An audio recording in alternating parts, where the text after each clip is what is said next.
Hello everyone, here is Ajoke Akinola once again, and it's a pleasure to come your way today. And for today, we're having it differently. So today we'll be talking about the growth and opportunity in becoming a professional event manager. And I'm not the only one here today. I have my beautiful and delectable sister, Seyifunmi of Zircon Events. Can we please meet you? Hello, how are you doing? I'm good. Thank you for having me. It's a pleasure. I'm honored. Okay, so my name is Seyifunmi Fadeyi, like she rightly said, the creative director of Zircon Initiatives. We're an event management company based in Ibadan with branches in other states. We're available to travel, destination events. We're also capable. I'm a forward-thinking person. I'm looking forward to achieving so much more. And so for me, my growth story is one that I keep smiling at because it started as a hobby, something I just liked to do. And then I found myself in the industry with the push from my parents, of course. My mom, most especially, pushed me into, okay, you're very creative, you like to get things done, so go ahead. We also have other arms in the company. We do a couple of other things, but event planning is our forte. That's very, very interesting. And who else would we have brought on this show if not Zircon herself? Thank you for honoring this invitation. We do not take it lightly. So moving on, you've told us a bit, of your story, how you started. I would also want to ask, when you talk about becoming an event manager, a professional one at that, do you actually need something to start? Or would you just start just like that? What are the things you need to actually become a professional event manager? Okay, so first off, I'll ask, are you passionate about the industry? That's a very key word, the passion. Some people see the industry as a glamorous one and they want to be in that industry. Like, there's a lot of money. They see beautiful events and that's the drive for them. So what happens when you start up and there's, it doesn't happen that way. It's bleak and you're thinking, what I saw versus what I'm seeing now. So for you, you have to be passionate about it. What is the reason why you want to become an event professional? You have to be passionate about it. You want to be sure that events are being properly done. There's a process to everything. You don't just start up and say, well, I did my sister's naming ceremony yesterday. I've become an event planner. Not at all. I'm a caterer. I know how to get vendors on board. I'm becoming an event professional, an event manager. There are details to these things. You have to be hardworking. You have to be organized. You have to have very good communication skills. You have to think ahead, proactive, attention to details. There are a lot of things that you need to be, before you say, oh, I want to become an event professional. Creativity, very, very important. Sometimes I say, you can learn to be creative. Some people are natural creatives, such that it's just in them. Some other people come on board and they have to learn to. And so it's a progression. You start out and then you keep growing, considering the fact that you're consistently in it. Not that, I get into event planning and I'm like, I'm not making so much money. Let me go and do something else. And then you go and you come back into it. Thank you for highlighting, the need for having passion, which actually is the starting point. You just have to build on that. And also the whole lot of skills you mentioned, being creative, good communication skill, analytical skill, even personal relationship skill, because you deal with a lot of people. Yep. Emotional intelligence. Absolutely. Can you just imagine when a client or a guest just flares up and feel like, oh, you're not giving me what I really want. You have to have that skill to actually attend to such, manage different people at different times. Thank you very much. So if you're passionate, it's not enough. There are other skills that you actually need to look into. Now let's go and talk about collaboration in the event industry. How important is collaboration in this industry? So I'll say that collaboration is very important. Reason being that we're colleagues in the industry. It's a very big industry. you can't do it alone. One way or the other, you need somebody to help you do something. You need someone to bring on board your project. But you need to even understand what collaboration is. Because sometimes some people do it out of selfish reasons. Or just get the other person on board, and you're not paying that person what they ought to get paid. Because you're thinking, oh, I'm on the upper level, I can bring you on board. And the other person is thinking, oh, it's an opportunity, let me go for it. Not knowing that that opportunity stems from a very selfish place. If you're collaborating, there needs to be terms and conditions. We're doing this work together. Am I allowed to post as a collaborator? How much are you paying me? You know, can I take pictures? Can I, you know, write my name as part of the team? Because I can bring you on board to collaborate, and I do not want my client to know that you're involved. Exactly. We're still collaborating, and we have discussed about the terms, and so we understand. So don't rush into collaboration. It's very important, but you need to understand what collaboration is before you get into it, because some people get burnt in the process of, oh, she told me she was going to do this, I was expecting this, and then you didn't communicate well enough. At the end of the day, it breeds enmity. You know, a lot of times we were like, oh, competitors. I'd rather say, oh, yes, I have competitors, but then we're colleagues. We're in the same industry. Let's make it work together. It becomes a better place at the end of the day. Thank you for that. That means less of competition, more of collaboration. And that makes it, healthy collaboration for that matter. For the fact that this is a very, very big industry, and you can't be an island. You've got to like call on a sister, call on a brother, call on a colleague, you know, to help you out. And the whole essence is, you know, you bring what you know, I bring what I know, and it becomes one. And one good thing you mentioned about clarifying before you go into collaboration. You just don't go into it, you know, just suddenly. You have to know the terms and conditions. If it pays you, you move on. If not, you step back. You step back.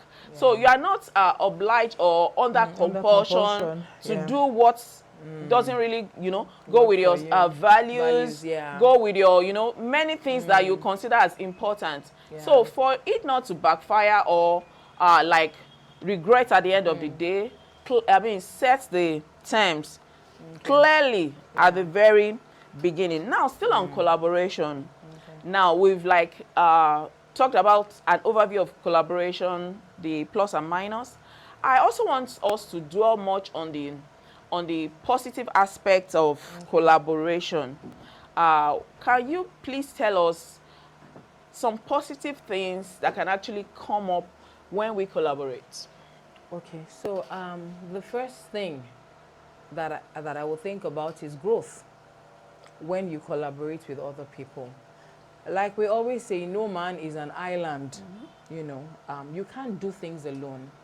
You want to move forward, you want to move ahead, you want to get things done, then you should get other people of like minds. People that share your same value, bring them on board. So I have an event, it's maybe a 3,000 capacity event. My team and I cannot manage it enough. I call Pleasant J on board and I say, oh, please, let's do this together. We're both growing. I'm adding mine, she's adding hers, and it becomes a beautiful event. Of course, you're going to get your funds when you collaborate with somebody.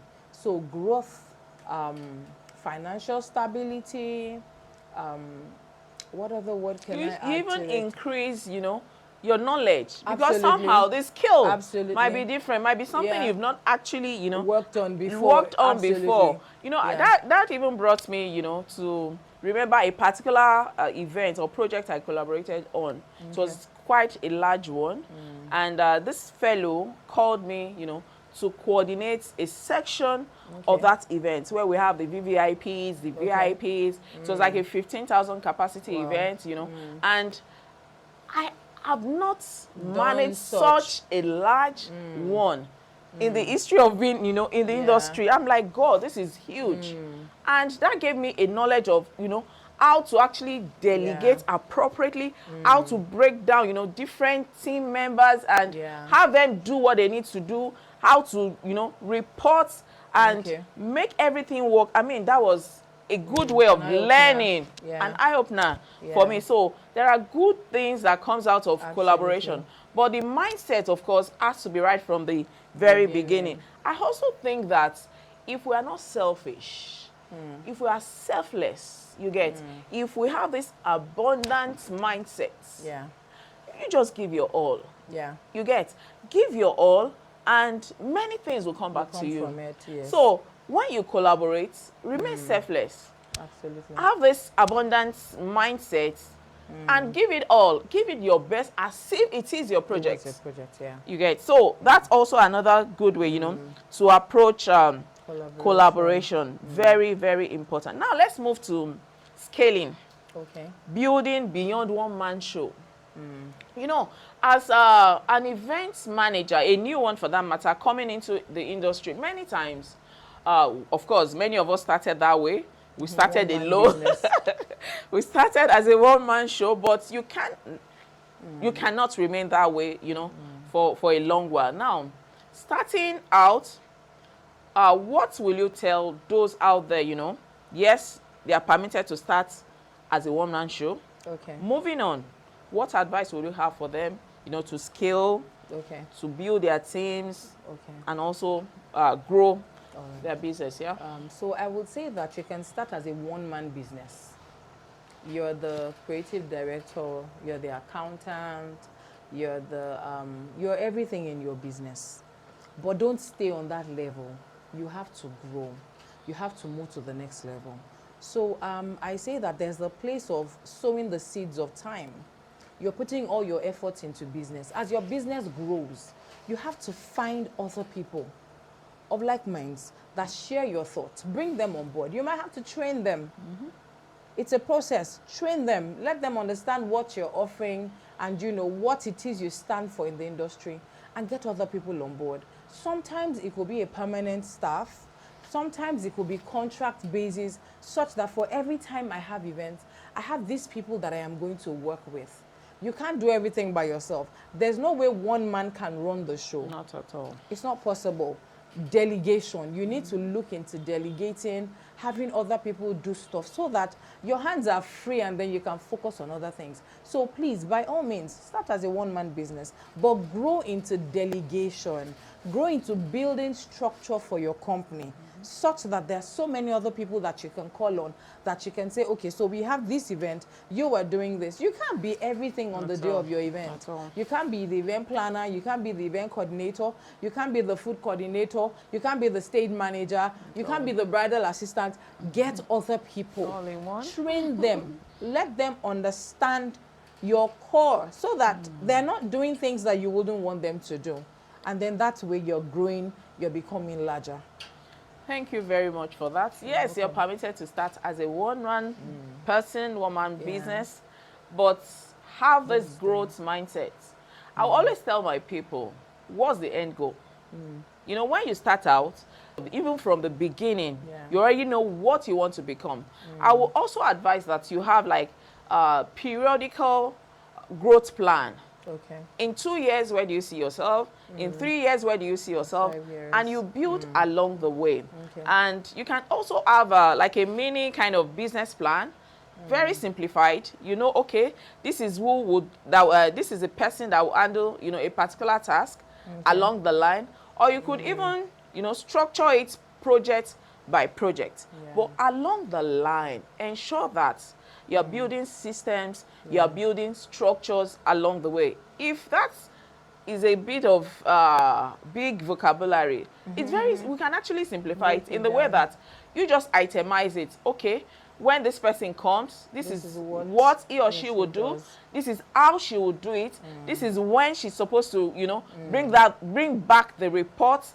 And these are the expectations at the end of the day, so that you follow through that process. You also train, because many times repetition is good, so that that person, you know, gets that into his or her system, and it frees you. You know, you are not overwhelmed with a lot of things, because as the CEO, you have to be the thinking tank of your business. So when you are thinking, you shouldn't be found, you know, doing other many things like operations in the business. So you must grow to that stage where you can actually say the business can run without you. You get what I mean? The business can run without you. So it's very important when you are new in the industry to have this future goal that this is where I want to see myself, and you build along the way. And all this we are saying, it wouldn't just fall on you. You know, there are processes, just as she said. You have to learn. Yeah. And you can learn in several ways. You know, I also want you to talk about that. Okay, so when I started out as a planner, you know, like I said, it was a hobby for me. It wasn't like, oh, I went to school for it. I was reading voraciously. I was on the internet. I was in Lagos. I had Dupe Adenino's magazine, the wedding planner. I was always buying it in traffic. I went to their office in Ikeja. I bought a lot. I was reading and digesting a lot. For someone that it was just a hobby and I just wanted to venture into the industry, I started that way. So see the kind of knowledge that I started with. And then the first opportunity I had to go for a training, I took it on and I went for that training. Yesterday, I registered for a training. I have an academy and somebody says, you keep going for trainings. Oh, I cannot stay at that same level. You have to, okay, so what's the goal for me? This is who I want to become. What are the ways I'm going to achieve it? How do I achieve it? And then you highlight, okay, I'm going to go for this training, I'm going to go for that training. There are a lot of free trainings, trust me, you can't go for them. But they say when you don't pay for something, you don't value it. Every year I set aside a particular amount for training. I know it's not negotiable. There's some trainings that I have to go for every year. 2026, I'm already thinking ahead and I'm thinking, okay, these trainings, I need to become a better version of myself. Because if you do not, you're going to stay on that same level. The other people coming behind you, they meet you up. Overtaking is allowed. Overtaking is allowed, or so allowed. And they move on in the industry. And you're thinking, why are they doing better? They're investing a lot into, you know, what they're doing. So please, keep training. Yeah, well, we can't overemphasize the importance of training. Are there people you are looking at in the event industry and you're just starting out? You know, like she said, they keep investing in training. And if you're new and you're still battling with, you know, investing in that training, I want to tell you to please go ahead and train. You know, there are people you want to clone like, I wish I am like this person. I wish I could do this thing like this person. Why not, you know, just invest and make that payment in that training, into that training so that you can actually become yourself. And like she said, there are free trainings, but that will get you just to an extent. You can't break even, honestly, with just always lashing on free training. I want to also take you back to the period that I've taken several trainings, going out of my comfort zone. I mean, in millions. In millions. I mean, so it's always worth it at the end of the day. Yes, it's worth it at the end of the day. You know, it's like you sowing that seed and watch it germinate and also flourish. So when harvest time comes, don't look at her and say, how come she's got it all together? She sowed the seed. Yes. Here at Pleasant J Academy, we have 2 courses. That is the Event Management Scale-Up course and the Business and Arts of Event Designs. Are you passionate about event management and designs? Here is the time for you to register for our upcoming training, October 6th, 2025. The link will be somewhere around this video, so you can just click or call this number on the screen so that, you know, somebody will reach out to you. We know that this event industry is quite large, and for a starter, he or she might be confused about how to really start in terms of, okay, we know we have weddings, we have corporate, we have kiddies, and so many more, you know. What's your take on, okay, for a starter, what do you think? Okay, so I will say that you need to understand the industry first. Don't just come in and say, oh, I want to do corporate events without understanding the nitty-gritties of what a corporate event management would look like. So I would say that you should go ahead to understand the industry first. If you can intern, please intern. You've gone for training, you're doing your internship, you're understudying someone, you're learning. Know what you want to do first before you diversify. So there's the corporate, like she said, there's the social, there are special events. You can imagine, so it's the World Cup. There are planners involved in the World Cup. And who says you cannot be that planner involved in the World Cup? So trust me, find out what works for you. Understand the industry, know where you want to. So sometimes somebody says, oh, I want to do everything. Be known for something. It's even good that you're a planner. You can as well, do this and do that. But then you're a caterer, you're a planner, you're the alaga, you're the band guy, you're the you are everything. I would like to say that find that place where you thrive the most. Find that place where they leave you there and you do it effortlessly without any stress and stay there. I know we say, oh, a lot of streams of income, do more than one, do more than two, but be known for what you do such that they're looking for the planner. They can mention your name, top 10. They're looking for the caterer, top 10. Not that you've diversified so much and then watered down everything that you do, and then they're looking for a decorator. Your name is not, they mention you like, oh, okay.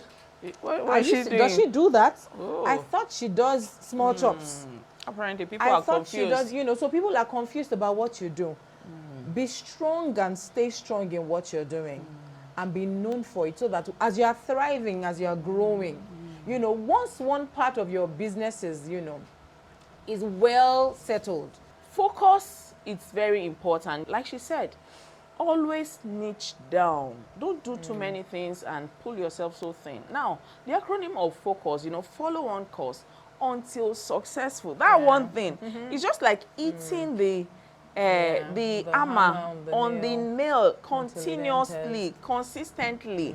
And of course, you will feel the effect. But if you eat here today, eat another one, you get. So you keep doing haphazardly.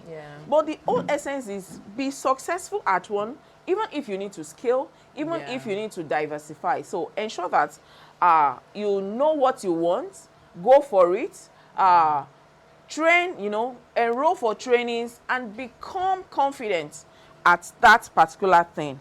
So moving on, let's also consider some of the, growth opportunities in this industry.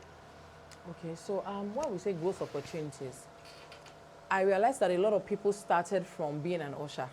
Wow. Yeah, I didn't have that story. I don't. But a lot of people that I have met started out from being an usher in the industry. I have a lot of my ushers that have gone on to become coordinators, and they've gone on to have their own, event planning company. There's so many opportunities as long as your eyes can see it. What do you want to become? You tell me, oh, I want to be that person that pampers the bride. Bridal pampering. There's an opportunity in that. Yeah. People rarely do that. We always have the bridal assistant, but being the bridal assistant is different from being the bride pamperer. Yeah. You're making sure that your bride is comfortable, she's fine. That's one opportunity. You say, oh, I want to be in the ushering aspect of it. Just make sure that all the guests are well taken care of. That's another opportunity. Rental of the outfits. Outfit rentals, yes.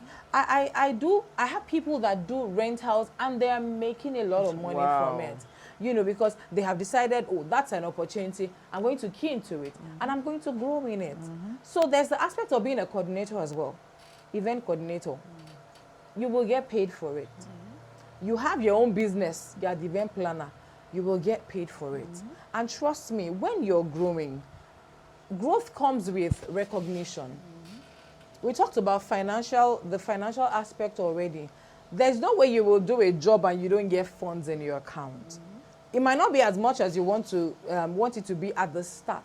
But over time, by the time you scale up your business, you find out that you're making money, good money, and hope you have your savings, such that you're not spending everything at the same time. People get to know you. You get to meet important people. I'm sure that in this our course of, working, we have met people. Yeah. I'm sure you have met people. I have met people that ordinarily, if I was working, in the secretariat, I wouldn't have met them. But then, it affords you the opportunity to also network, travel.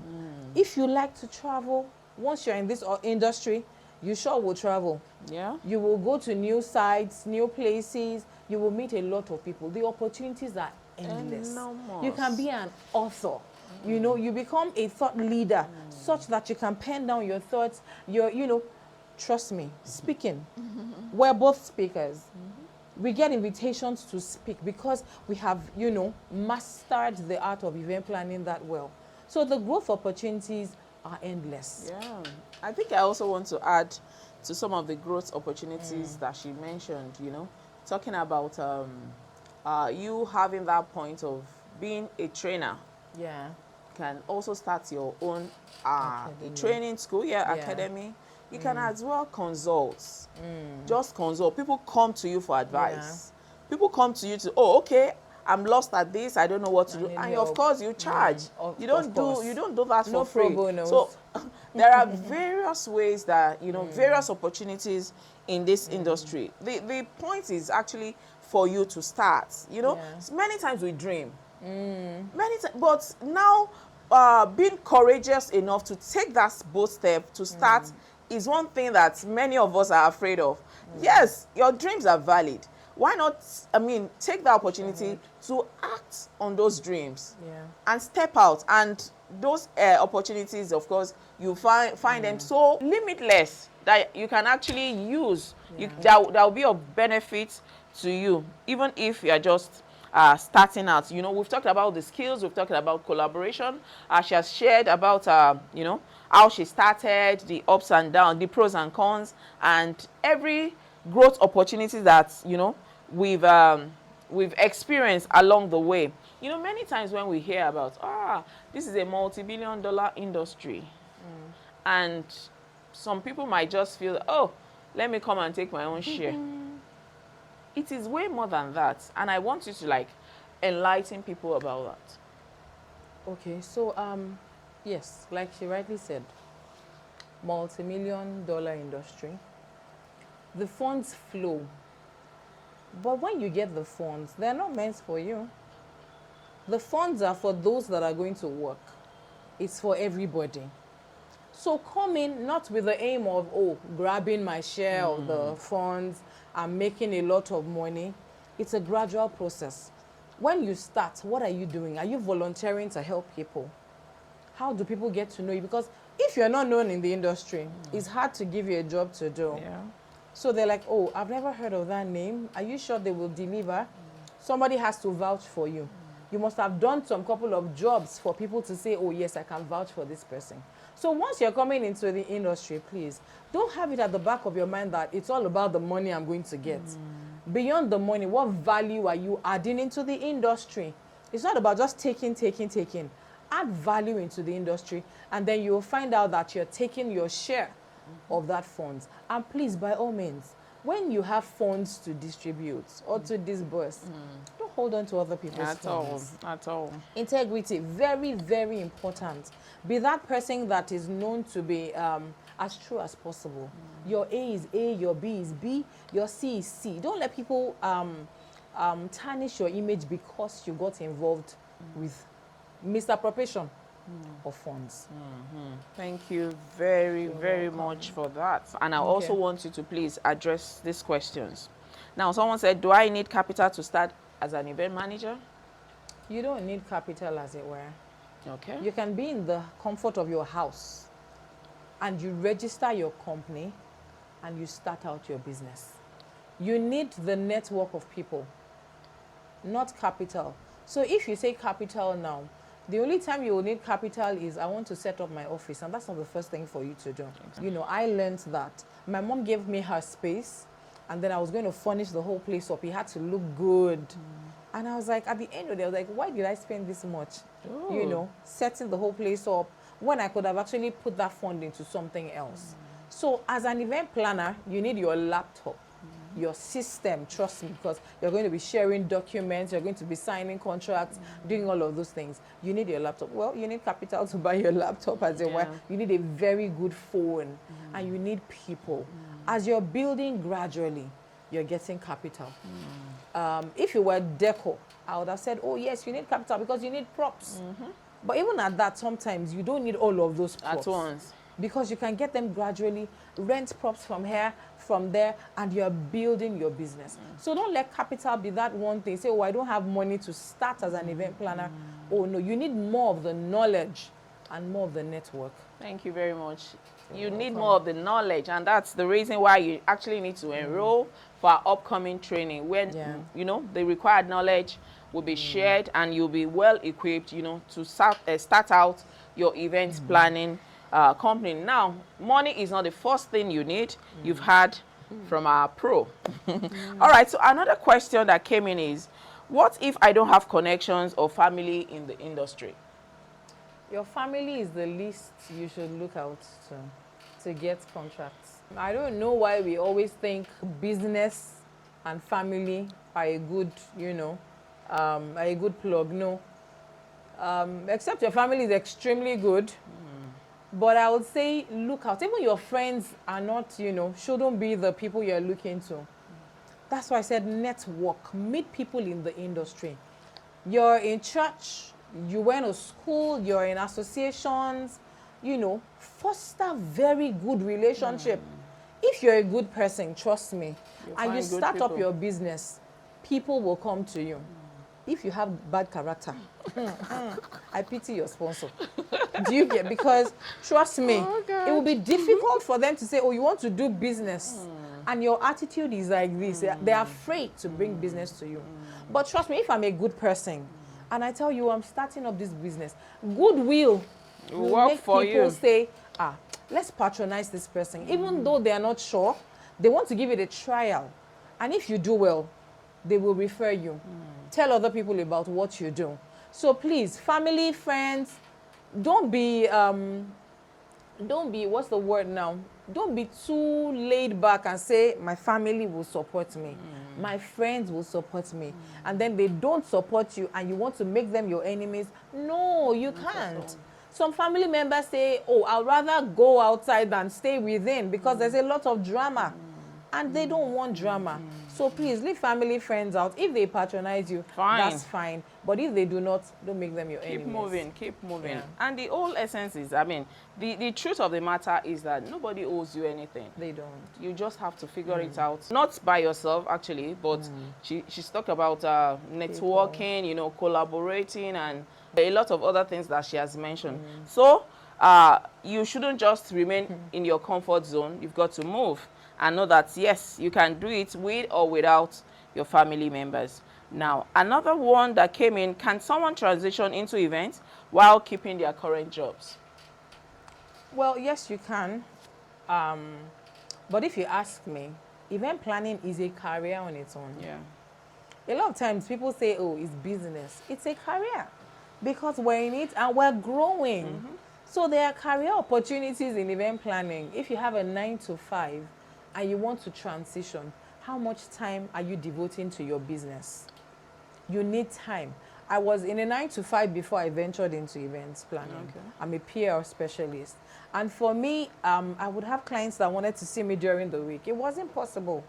I had to stall them and say, oh, can we meet at the weekend? Weekends. It wasn't going to work. I just knew I had to just, you know, go. If you're doing this, do it and do it well.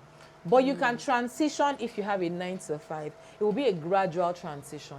You know, once in a while when you can take time off work, or maybe you have a 1 month leave and then you want to focus on your business.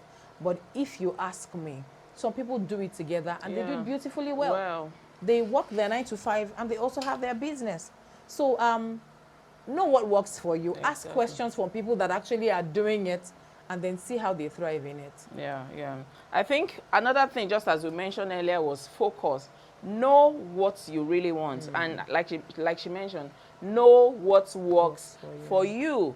Another thing I want to add to that is also for you to like give yourself a space of some months, some year. Okay, I want to do this particular 9 to 5 for a particular period of time, like 3 years, 5 years. And while you're doing that, you're also putting some money aside, you know, also doing maybe knowledge, getting some knowledge by the side, you know, while you're doing that. And when you move out of your 9 to 5, you know, you're going fully into your business. So it's actually possible. The whole essence is know what works for you. Now, is there really money in events, or is it just hype? Is it just It's, hype? it's more than the hype. All right. If you're good, you're good. Your success story will speak for you. I've had people come into the industry in 2 years They're and gone. they're doing excellently Okay. well. I've had people in the industry 10 years, they're doing excellently well. So beyond the hype, oh yes, you know, we see all the hype, all the vibes, there's money in it.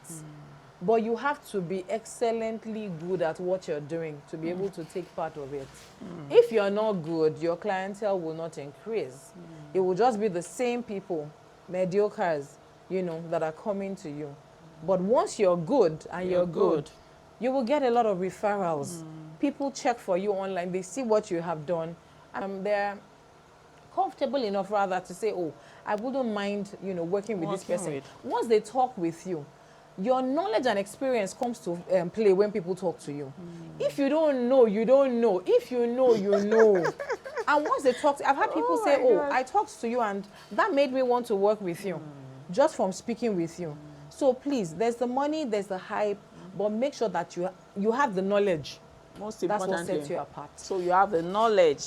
That's what sets you apart. So still talking about the need for you to enroll for this, our upcoming training, where knowledge, you know, will be transferred to you, where we'll mentor, where you can also intern with various people in the industry, because we've got the connection, you know, to give you that opportunity to work on some other people's project, not just our project alone. So there are various, you know, opportunities for you when you enroll. Now, in closing, oh, what a fantastic time with you. Thank you very much, Seyifunmi, Fadeyi of Zircon events. It's such a beautiful conversation. Yes, and I can't just say thank you enough. You know, despite your very tight schedule, you still, you know, find a bit of time, you know, for us. Having me. Thank you very much. So out there, if you're listening to us and you want to move from passion to profession, here is a good time for you to enroll for our upcoming training, Pleasant J Events Academy, coming up October 6th, 2025. We can't wait to have you. Like I mentioned earlier, the information for registration is somewhere around this video, and you can just get in touch with us, and we'll be glad, you know, to take you through all this that we've discussed in this episode of our webinar. Thank you. I remain Ajoke Akinola, the lead facilitator of Pleasant J Academy.